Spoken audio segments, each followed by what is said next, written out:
The gun was still warm when they handed her the wedding dress. Zara Mensah stood in the hallway of the Volkov estate, marble floors, crystal chandeliers, the faint metallic smell of what had just happened in the room down the corridor, and understood, with the kind of clarity that only arrives after catastrophic loss, that she had exactly two choices. Break. Or become something they couldn't break. 6 hours ago, her brother Marcus had been alive. Laughing at breakfast. Stealing her toast. Promising he'd handle the debt their father had left behind. I've got a meeting tonight, Z. One meeting. Then we're free. He wasn't free. He was gone. And the man who had ordered it, Dmitry Volkov. 29. Head of the most feared criminal organization in Eastern Europe. Cold as January concrete and twice as unmovable, was now standing at the end of a flower-lined aisle waiting for Zara to walk toward him. The logic was simple and savage. Marcus had stolen from the Volkov family. The debt transferred. And Dmitry had decided that a wife was more useful than a body count. 300 guests waited in the ballroom below. Zara picked up the dress. Not because she surrendered. Because she had just decided to destroy him from the inside. You will not see this ending coming. Subscribe right now and hit the bell. This story is about to go somewhere that will leave you completely speechless. The aisle was 30 feet long. Zara walked every inch of it like she was marching into battle, spine straight, chin elevated, eyes fixed on the man at the altar with the kind of stare that didn't flinch and didn't beg. The dress was white and structured and entirely wrong for her grief. She wore it like armor. Dmitry Volkov watched her approach. He was exactly what the rumors said, broad-shouldered, stone-jawed, with pale gray eyes that processed everything and revealed nothing. He wore his suit the way generals wear medals. He did not smile. He did not soften. But something shifted in his expression when she reached him. Not warmth. Closer to recalibration, like he'd expected someone different and was rapidly adjusting his model. The officiant began. Zara heard none of it. She was cataloging everything. The placement of the guards. The exits. The way Dmitry's second-in-command, a thick-necked man named Gregor, kept his hand near his jacket. The single camera mounted near the east door. I will learn this house, she told herself. Every room. Every secret. Every weakness. Do you take this man? I do, she said. Steady. Immediate. Dmitry's eyes sharpened. He'd expected hesitation. Tears. Resistance he could manage. Not this. Her ring was cold on her finger. His grip, when he slid it on, was clinical, but he held her hand 1 second longer than necessary, and she felt him reading her the way she was reading him. Dangerous, she thought. He's not just brutal. He's intelligent. The reception was a performance she endured. Guests who knew exactly what this marriage was drank champagne and said nothing honest. Women in silk dresses offered shallow congratulations. Men in suits studied her with the predatory curiosity of people accustomed to others' misery. Dmitry sat beside her and said nothing for 40 minutes. Then, quietly, without looking at her, you didn't cry. No, she agreed. Most people cry. At the very least, they shake. A pause. You walked down that aisle like you were coming for something. She turned to look at him fully. I was. He studied her. The gray eyes stripped layers. What do you want, Zara Mensah? She smiled, the first smile she'd produced all evening, and it carried no warmth whatsoever. To understand exactly who I married. It was the truth. The whole truth. And it clearly unsettled him in a way that no one in that room had managed in years. He looked away first. First power shift, and the night had barely started. The east wing was hers. 4 rooms, private bathroom, a window that overlooked the garden and a 12-foot security wall.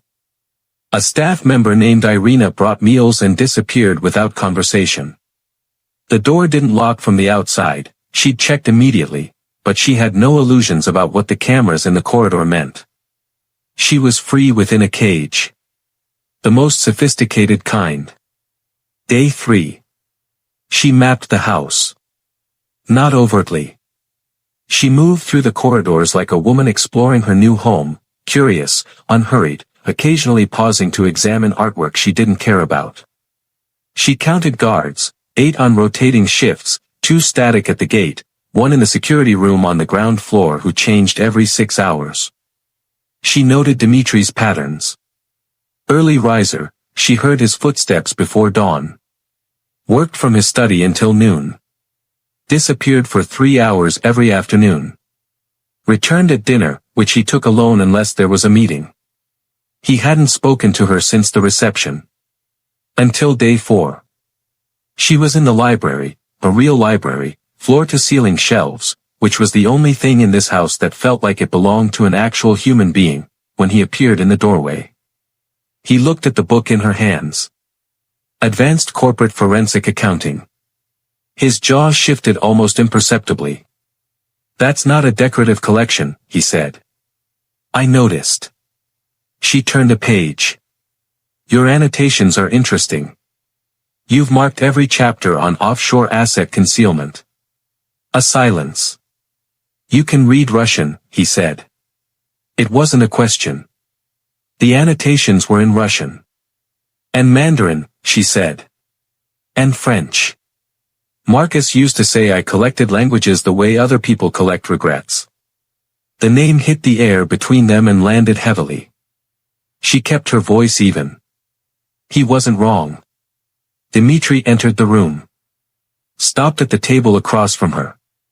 Your brother was not who you think he was, he said. Not unkindly. Which was almost worse. I know exactly who he was, she said. He was 24 and scared and trying to fix a problem that was too big for him. He made a mistake. Her eyes came up, direct, unguarded, precise.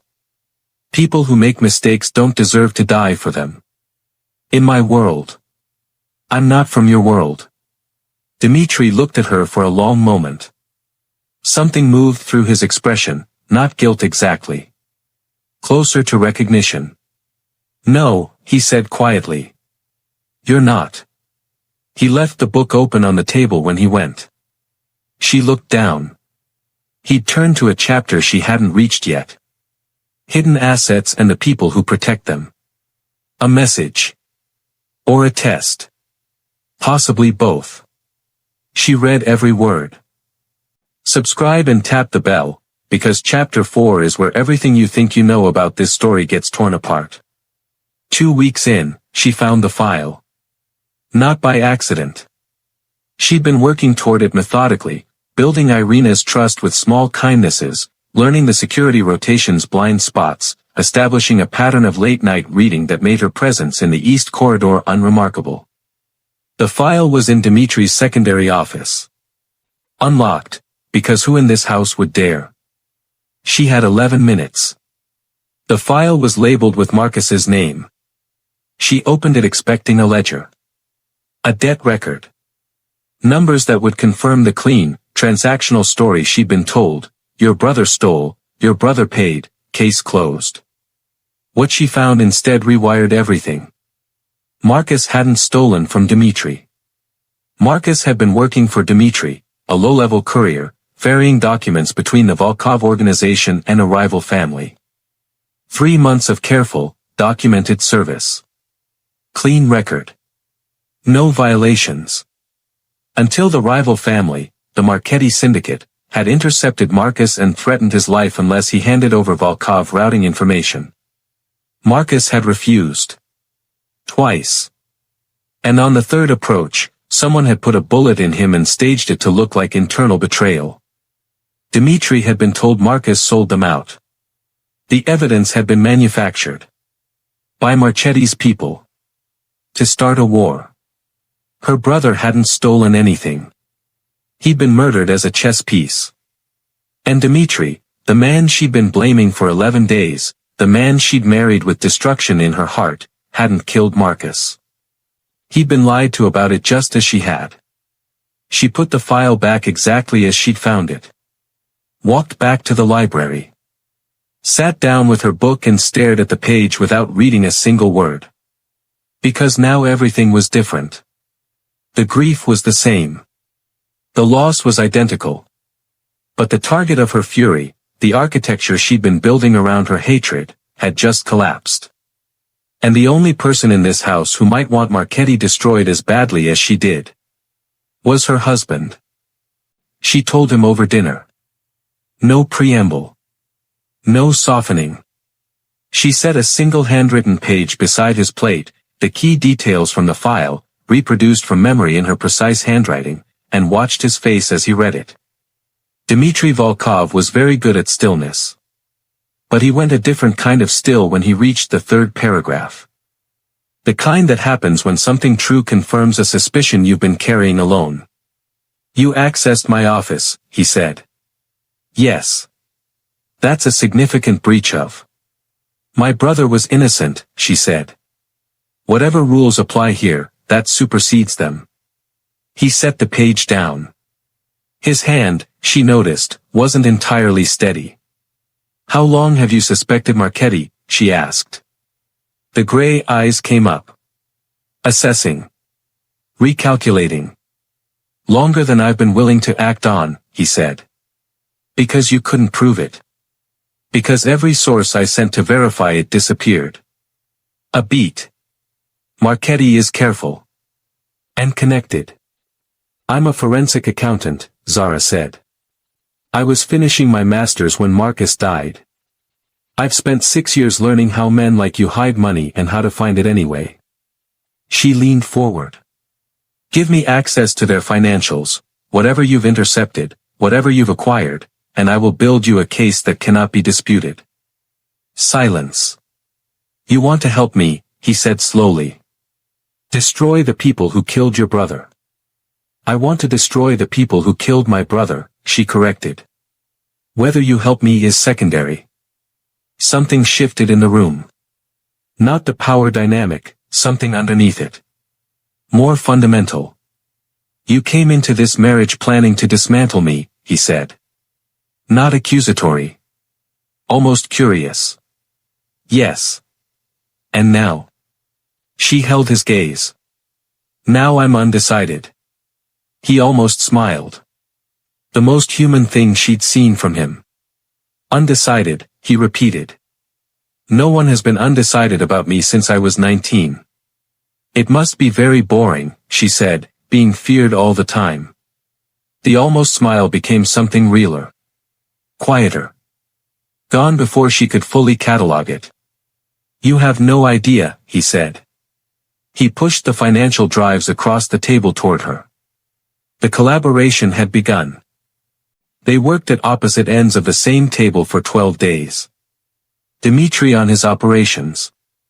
Zara on the Marchetti financial trail, a labyrinth of shell companies, layered trusts, and ghost transactions that had been deliberately designed to frustrate exactly the kind of investigation she was running. She loved it. Couldn't help it. The puzzle was magnificent in its ugliness. On day 4, she found the first real thread, a recurring transfer routed through a Cypriot holding company that connected to a Marchetti lieutenant's private account. She said nothing. Kept pulling. By day 9, she had a web. 23 transactions over 3 years, all pointing to the same conclusion. Marchetti had been systematically bleeding Volkov operations through a mole embedded in Dmitry's own financial team. On day 12, she set the complete documentation in front of Dmitry. He read it for a long time. Kozlov, he said finally. His head of accounting. A man he'd trusted for 8 years. The transfers started just after you promoted him, Zara said. He's been routing Marchetti payments through your infrastructure and using the access to pass operational intelligence. Dmitry set the file down. Very carefully. The way you set something down when the alternative is violence. You found this in 12 days, he said. 11 and a half. He looked at her. Not with the calculating attention she'd become accustomed to. With something unguarded and unplanned, genuine, unmanaged regard. Zara. Just her name. But something in the way he said it made her breath catch. This doesn't change what happened, she said carefully. I know. It doesn't make us. I know, he said again. Quieter. But he reached across the table and covered her hand with his, the same clinical grip from the altar, but completely different now. Warm. Present. A question without words. She didn't pull away. Neither did he. The Marchetti summit was scheduled for a Thursday. Neutral ground, a waterfront hotel, reconciliation meeting that Dimitri's team had spent 3 weeks engineering as cover for what would actually happen inside. Zara wasn't supposed to be there. She arrived anyway. She'd intercepted the communication 3 hours earlier, a secondary message routed through Kozlov's compromised channel before Dimitri's team shut it down. Marchetti knew about the summit's real purpose. They were coming prepared. Dimitri was walking into a trap. She tried to reach him. Phone isolated, protocol during approach. She tried Min Jun, wrong name, different story, she tried Gregor. Voicemail. She grabbed a cab.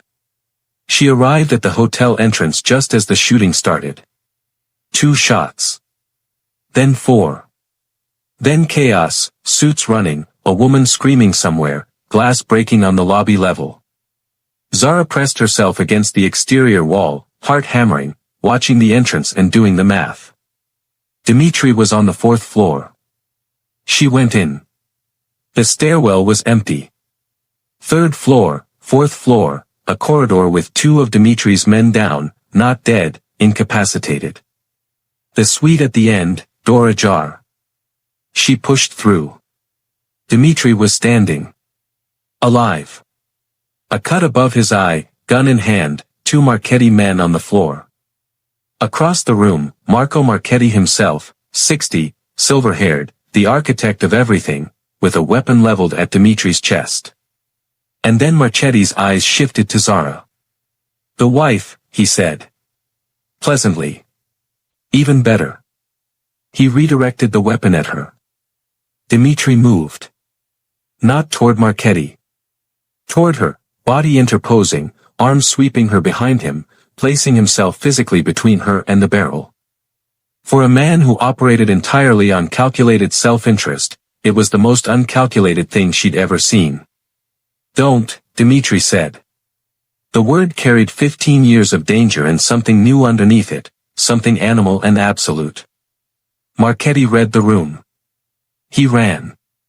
Dimitri caught him in the corridor. She heard it but didn't follow. She stood in the wrecked suite and pressed her hand against the wall to stop the shaking. When Dimitri came back, he looked at her for a long, unsteady moment. You came, he said. Raw. Stripped of everything practiced. You were walking into a trap. How did you? Kozlov's channel. I intercepted it. She searched his face. You're bleeding. Zara. He crossed to her. His hands came up and held her face, rough, careful, undone. You walked into a gunfight. You walked into one first. Something in his expression broke open. I would have lost you, he said. The words came from somewhere he hadn't opened in years. You didn't, she said. He pressed his forehead to hers. Eyes closed. Breathing.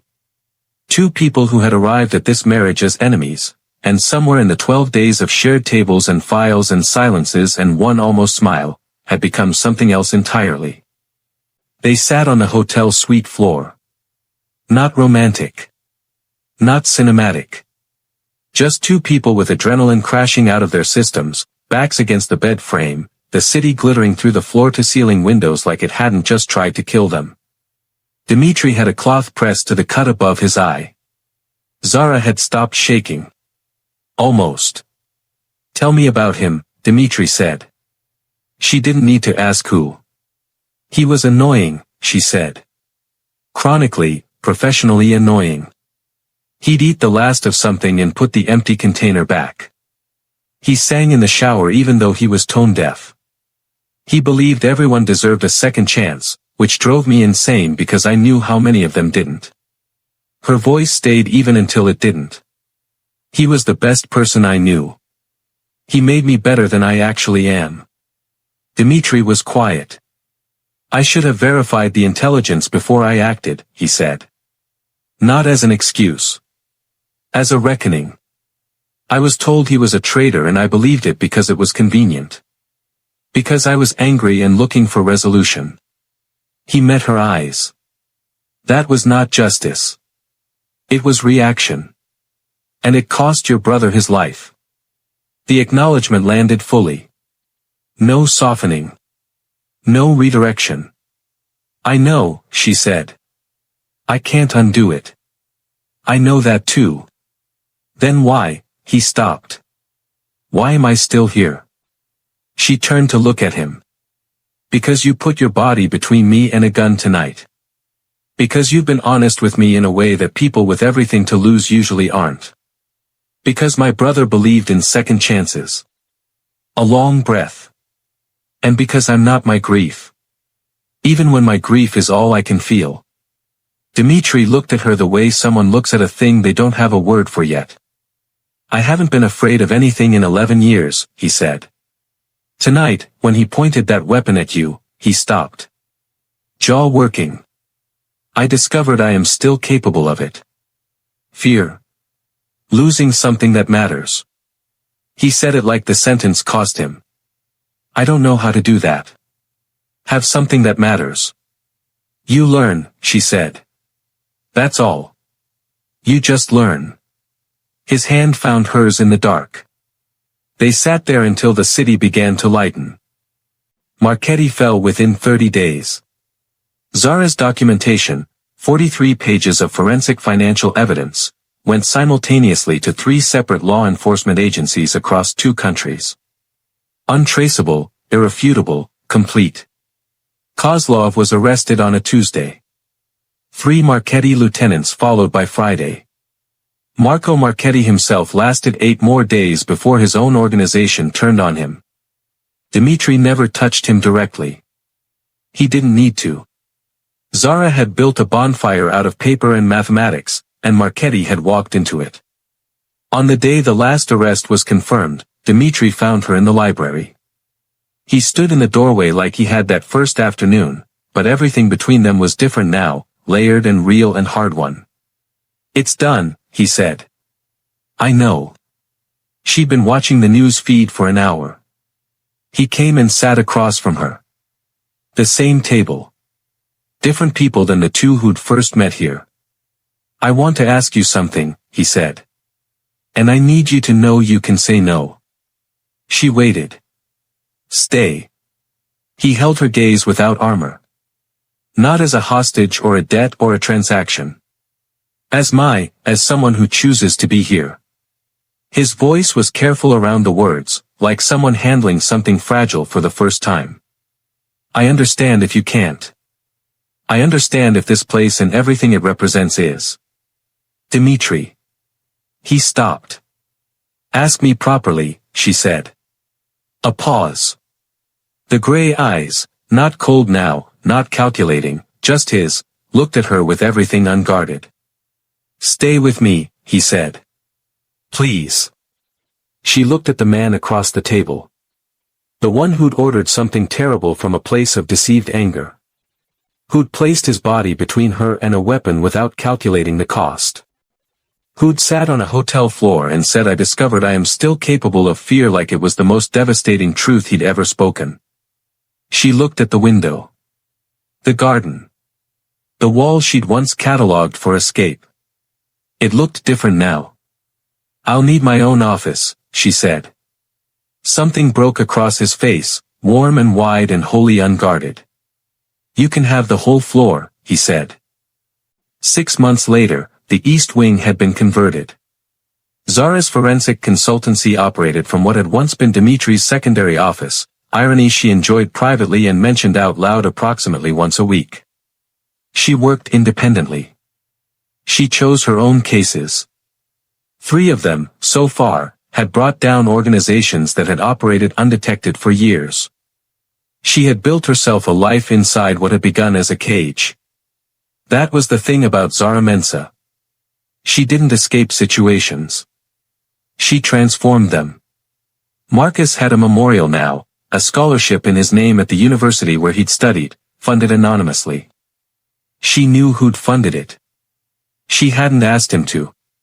She'd found the receipt in a drawer he'd left open and said nothing and felt something enormous shift permanently in her chest. She and Dmitri moved through the house like 2 planets with adjusted orbits, drawn toward each other not by accident or force, but by choice. Repeated daily. Renewable. He still ate dinner late. She still read until her eyes gave out. They argued about things that mattered and let silence be comfortable. He learned to say I was wrong with the same directness he brought to everything else. She learned that some walls aren't prisons, some walls are the thing you build together because you've decided to protect the same things. It was not a fairy tale. It was better. It was real. Zara Mensa walked into the Volkov estate carrying a dead brother, a fractured heart, and a single intention, to make the man responsible feel everything she'd lost. She walked out, eventually, carrying something she hadn't planned for. Not forgiveness in the clean, tidy version. The Messier kind, the kind that lives alongside grief without canceling it. The kind that says what was done cannot be undone, and I am still here, and I choose what comes next. Marcus would have understood that. He understood it before she did. Dmitri was not redeemable in the storybook sense. He was human in the complicated sense, capable of terrible errors and unexpected grace, of 11 years of armor and 1 unguarded moment that changed everything. So was she. The moral. Pain is not a destination. Grief is not a life sentence, and hatred, however justified, is a cage built around the person who carries it. The people who hurt us write the first chapter of our story. Only we write the rest. You are not what was done to you. You are what you decide to build in the aftermath, from the wreckage, with the tools you have, for reasons that belong entirely to you. Build something worth staying for.